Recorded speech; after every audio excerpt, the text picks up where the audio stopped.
اصلا میترسم با یه آدم جدید آشنا بشم، میترسم که قضاوتم کنه بگه ای چه آدم حوصله سربریه، میترسم باهاش برم تو کافه رستوران، میترسم از رو صندلی بیفتم بعد گارسون یهو یه چیزی ازم بپرسه من منو رو بلد نباشم آبروم بره نتونم چیزی سفارش بدم.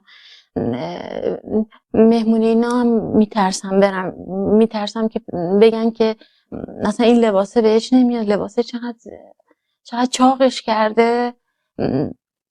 بعد یه جایی که میخوام تعریف کنم مثلا همه وجودم ترس میگیره، میترسم توپق بزنم بعد آدما بخندن.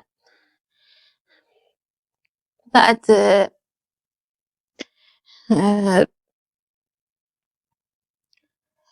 میدونی همش میترسم که دیگران نگام کنن آبروم بره. نفسم داره بند میاد، ببخشید.